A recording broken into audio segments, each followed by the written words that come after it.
अस्सलाम वालेकुम जी, मैं हूं अदील राजा। आप देख रहे हैं मेरा यूट्यूब चैनल। चंद दिन से आप मेरे कंटेंट को बहुत पसंद कर रहे हैं, बड़े पॉजिटिव मैसेजेस आ रहे हैं, तो जनाबे वाला बहुत शुक्रिया उस चीज़ के लिए। वादे के मुताबिक मैं पेडू कटा आया हूं। बचपन में हमारी अम्मियाँ जो हैं वो हमें फुद्दू लगाया करती थी, कहती थी फ़ौजी कटिंग है, लेकिन ये पेडू कटिंग है। और इस कटिंग कटवाने का वाहिद मकसद ये है कि अगले 3 महीने तक आपको बाल ना कटवाने पड़ें। तो ये मेरी फेवरेट कटिंग है कि साइड से टिंडे हो जाओ, ऊपर से भी टिंडे हो जाओ और इंतज़ार करिए, देखें बेहतरीन लगता है बंदा। तो पेडू कटिंग के साथ साथ जनाबे वाला हम आपको आज बताएंगे हुजूर वाला तस्वीर आला की कहानी। अब बेसिकली मरीम नवाज़ शरीफ का जो मर्ज़ है, जहनी मर्ज़ है, नफ्सियाती मर्ज़, ये पीक तक पहुंच चुका है। इस पर बात करेंगे कैसे मेरी फेवरेट सीएम जो हैं, जो deeper than the Himalayas and sweeter than the honeys हैं, वो क्यों ऐसे पागल होती जा रही है। दूसरी तरफ शहबाज शरीफ साहब ने हातिम ताई की कबर पे दौलती झाड़ दी है। उन्होंने कहा जी हम बस अगस्त के महीने का बिल नहीं लेंगे। अच्छा जी, बिल कैसे लेना है, आप ले कैसे सकते हैं बिल जब मीटर ही रुड़ गए अगलों के। लेकिन खैर फिर भी उन्होंने मई, इस पर बात करेंगे।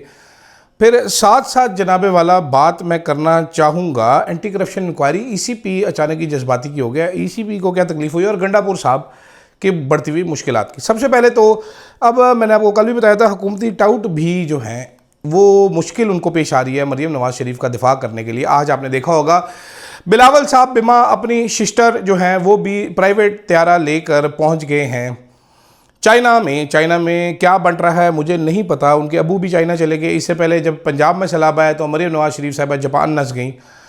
जब पंजाब में सैलाब इंटेंसिफाई हुआ तो शहबाज शरीफ साहब नस गए, पहले चाइना, उसके बाद कतर, और उसके बाद अब सिंध में सैलाब एंटर हो रहा है तो सदर जरदारी और बिलावल भुट्टो नस गए हैं चीन। इससे ये एक चीज़, पहली चीज़ जो पता चलती है वो ये है कि इनको कितनी परवाह है हम लोगों की, आप लोगों की, कितनी कदर करते हैं ये, अवाम की अहमियत क्या है। और साथ साथ ये भी पता चलता है जनाब के जिनके अपने घर महफूज हों उनको अवाम का दर्द नहीं होता। जो वोट लेकर नहीं आया होता उसको अवाम की तकलीफ़ नहीं होती। आपने वो देख ली होगी खातून जो कह रही हैं कि मरीम नवाज़ शरीफ हमारा क्या कसूर है, हमने क्या किया है गुनाह, हमारी मदद करो, हमारी तस्वीरें ना खींचो। मरीम नवाज़ शरीफ साहिबा का मर्ज़ जो है वो लाइलाज होता चला जा रहा है। हत्ता कि आज उनके जो चीफ़ एडवाइज़र एक ज़माने में हुआ करते थे नजम सेठी साहब, वो भी कल फट पड़े। उन्होंने आर्मी चीफ को भी मुर्द इल्ज़ाम ठहराया कि आर्मी पहले सोती रही है और अब इनको होश आ रहा है, अब ये कह रहे हैं हम इमदाद करेंगे। नेवी इतने दिन डूब गए थे, आज नेवी ने भी अपनी कश्ती चला दी। नेवी हर काम में ही स्लो है वैसे अल्लाह के हुक्म से। पहले इनको नहीं, किसी को पहले नज़र नहीं आ रहा, सारे वेले बैठे हुए थे, लोग डूब रहे हैं, लोग मर रहे हैं, उम्र भर की जमा पूंजी इनकी ख़त्म हो रही है। ये सारे अल्ले तल्ले नहीं जा रहे। वो खालिद मसूद साहब जो हैं उन्होंने क्या खूबसूरत फ़िक्रा बोला है, लिखा है, ये सब सोच रहे होंगे लेकिन उन्होंने इसको लफ्ज़ों की शक्ल में पिरो दिया कि जनाबे वाला जितने पैसे ये स्पेशल छपाई के, ये मैंने भी एक दफ़ा खैर जिक्र किया था लेकिन मैं छोटा पढ़ना हूँ तो इसलिए, खालिद मसूद साहब कहते हैं कि जितने पैसे छपाई पे, मरीम नवाज़ की तस्वीरें प्रिंटिंग पे स्पेशल लग रहा है, इतना पैसा ही इमदाद में इनको क्यों नहीं दे देते आप लोग। मतलब ऑर्डर जाता होगा, अब वो एक गुडी बैग आ रहा है मरीम नवाज़ शरीफ को, बैग है उसके मरीम नवाज़ की तस्वीर है, अंदर एक चिप्स का पैकेट है जो कि 30 रुपये का है, एक जूस है जो कि 50 रुपये का, 80 रुपये का सामान है इसमें। जो बस्ता है, खाली बैग है, पेपर बैग, वो आप गिफ्ट शॉप से ख़रीदते हैं अक्सर, अपने दोस्तों को गिफ्ट देना हो तो वो 50 रुपये का बैग है, उसके ऊपर तस्वीरें डाल के 80, 90, 100 रुपये की वो प्रिंटिंग उसके ऊपर हुई हुई है, वो मखसूस सा एक बना हुआ है।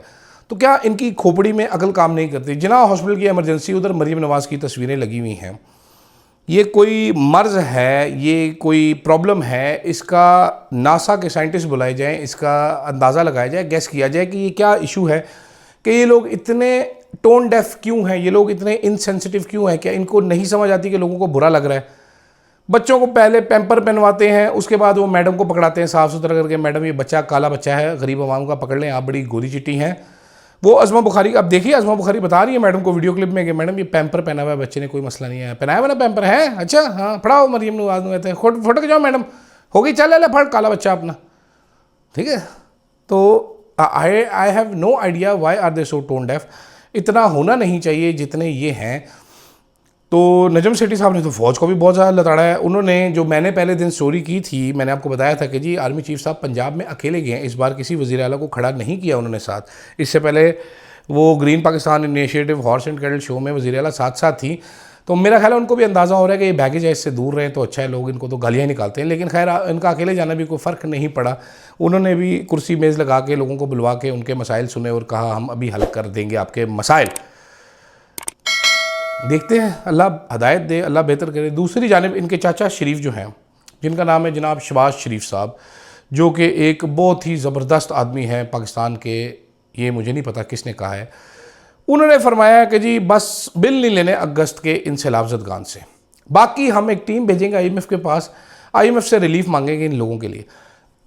मेरा सिर्फ इतना सा सवाल है सर शहबाज शरीफ साहब, वुज़रा की तनख्वाहें डबल ट्रिपल बढ़ती हैं, अरकाने पार्लियामेंट की तनख्वाह बढ़ती है, आपके जनाब जो स्पीकर साहब हैं अयाज सादिक की तनख्वाह करोड़ों रुपया हो जाती है, आपके चेयरमैन सेनेट, डिप्टी स्पीकर्स, इनकी तनख्वाहें बढ़ जाती है, IMF को कोई तकलीफ नहीं होती, अवाम रुड़ गई है, सैलाब में डूब गए हैं, IMF को ऑलरेडी पता है कितने डूब चुके हैं, वो क्यों रोकेंगे इनको रिलीफ देने से? वो आपकी तनख्वाहें बढ़ने में उनको क्यों तकलीफ नहीं होती? मुझे ज़रा सर कोई बंदा, कोई समझदार आदमी मुझे इस सवाल का जवाब दे दे कि IMF हराम खोर को सिर्फ गरीब नज़र आता है, ये इनका IMF इनको कुछ नहीं कहता, ये जो मर्जी करते रहें। ये बड़ा सीरियसली मैं पूछ रहा हूँ, मैं इस सोचने पे मजबूर हूँ कि IMF जो है ये एक हरामखोर इदारा है, ये गरीब को मारने के लिए पैदा हुआ है, ये इन लोगों को कुछ भी नहीं कहता है, IMF को कोई फ़र्क नहीं पड़ता ये लोग क्या कर रहे हैं क्या नहीं कर रहे हैं, इन्होंने क्या अयाशी मचाई हुई है, क्या अन्नी मचाई हुई है, IMF doesn't care about them, IMF only wants to crush the poor. अजीब सी लॉजिक है, अजीब सी साइंस है जो कि मेरी समझ से बाहर है। खैर देख लेते हैं उनका क्या होता है। ये IMF इनको इजाज़त नहीं देगा। एक वफाकी वज़ीर पहले ही ऑफ द रिकॉर्ड मुझे बता चुके हैं ये बात कि मेरा नहीं ख्याल कि IMF हमें कोई ऐसा रिलीफ देने की इजाज़त करेगा, हम कुछ नहीं कर सकते, वी आर सॉरी, हमारे हाथ बंधे हुए। ये मैं आपको एग्जैक्ट एक वफाकी तगड़े वफाकी वज़ीर की बता रहा हूँ अल्फाज, उन्हीं के अल्फाज में आपको दोहरा रहा हूँ ये बात। दूसरी तरफ जनाब anti corruption establishment Peshawar KPK ने 10 दिन के अंदर अंदर इलेक्शन धांधली पकड़ी तैमूर सलीम झगड़ा के में। जब वो पकड़ी गई, जब वो मीडिया पे रिपोर्ट हुई धांधली, तो इलेक्शन कमीशन में सिकंदर सुल्तान राजा साहब को पड़तू पै दे। उधर एक साहब होते हैं उमर हमीद साहब, जिनको फवाद चौधरी ने मुंशी कहा था, उन्होंने फवाद चौधरी को जेल करवा दी थी, बड़े तगड़े मुंशी हैं ये। उन्होंने एक ख़त लिखा है अब चीफ सेक्रेटरी KPK को कि जनाब ये इंक्वायरी रुकवाएं आप, ये इंक्वायरी नहीं कर सकते बिकॉज ये मामला पहले से ही तैमूर सलीम झगड़ा हेड पर्सन ने जनाब वो डाला हुआ है और ये हुआ है और वो हुआ है, तो ये आप कर नहीं सकते। अब तैमूर सलीम झगड़ा की जो एप्लीकेशन है वो है मिसकंडक्ट के बारे में, अफसरान के जो कि KPK गवर्नमेंट के मुलाजिम हैं वहाँ से तनख्वाह लेते हैं। इसमें इलेक्शन कमीशन का क्या काम है ये बता दीजिए। ये और 2 दिन लगने हैं, 3 दिन लगने हैं और इलेक्शन कमीशन की पी हो जानी है, ये सारी धांधली बाहर आ जानी है। देखते हैं गंडापुर साहब इस पर भी स्टैंड लेते हैं कि नहीं लेते, क्योंकि गंडापुर साहब माजरत के साथ बड़ी पतली हालत उनकी बताई जा रही है। मैं सोशल मीडिया देख रहा था जनाब, मेरी खंग निकल गई गंडापुर का नाम सुनते ही। मेरे फेवरेट आदमी है गंडापुर साहब, वो तो favourite in the world of the world है। मार्वल यूनिवर्स के हीरो होते ही ये आयरन मैन बन सकते थे गंडापुर साहब अगर ये हॉलीवुड में पैदा हुए होते। आपको पता है इनको मॉडलिंग और एक्टिंग का भी एक ज़माने में शौक था और ये द हल्क अब बन चुके हैं असल लाइफ में। ये हल्क है, Hulk is always angry, he wants to smash things. But Hulk साहब क्या खड़े होंगे इलेक्शन कमीशन के सामने, क्या डिक्लेयर करेंगे कि ji this is our matter, we will inquire about it, what is it to you, और चीफ सेक्रेटरी को शटअप कॉल देंगे और अगर अदालत जाना पड़ा तो जाएंगे इस काम के लिए कि नहीं जाएंगे, मुझे ये ज़रूर समझाइएगा, क्योंकि यहाँ पर जो बड़े बड़े लोग हैं उनकी काम पे टांग गई होंगी। गंडापुर साहब का जनाब जो मीटिंग रिपोर्ट की है फ़हीम अख्तर साहब ने, जो कि एक रिपोर्टर हैं, बड़े ज़बरदस्त डिफेंड कर रहे हैं अपनी स्टोरी को, उसकी स्टोरी को आके गौर साहब कभी कोई झूठा कह रहा है। मैं एक बार फिर आपको बता देता हूं एग्जैक्ट वर्ड्स गंडापुर साहब ने यही फरमाए थे कि हमारे 17 के 23 MPs बिक चुके हैं। उन्होंने एफिडेविट दिया हुआ है एस्टैब्लिशमेंट को। ये एफिडेविट वाली कहानियां खैर हम बहुत ज़्यादा सुनते रहे हैं पहले भी, I don't know, I don't care. उस टाइम सलमान राजा ने कहा था अगर बिक चुके तो उनको एक्सपोज होने दो, इसके साथ आरिफ अलवी साहब भी थे, फिर दोस्त शमीम मकनी साहब भी ये कह रहे थे, लेकिन गंडापुर साहब कह रहे थे नहीं नहीं नहीं मैंने इलेक्शन नहीं करवाना। तो ये जितना मर्जी डिनाई करें बट यही सच है। मैं आपको पहले से कह चुका हूँ, मैं एक बार फिर रिपीट करता हूँ कि गंडापुर साहब is not Imran Khan chief minister any more. He is serving at the pleasure of somebody else. He is following their order. He is totally trying to avoid each and every order of Imran Khan. अंग्रेजी में उर्दू में तर्जुमा इसका ये कि गंडापुर साहब इमरान खान के बनाए हुए चीफ मिनिस्टर अब नहीं हैं, वो किसी और को फॉलो करते हैं, कहीं और ताकतवर हलकों से ऑर्डर लेते हैं और वो ये बताते भी हैं कि मैं इन्हीं की वजह से चीफ मिनिस्टर हूँ। खैर, ये था अभी का वीलॉग मेरा।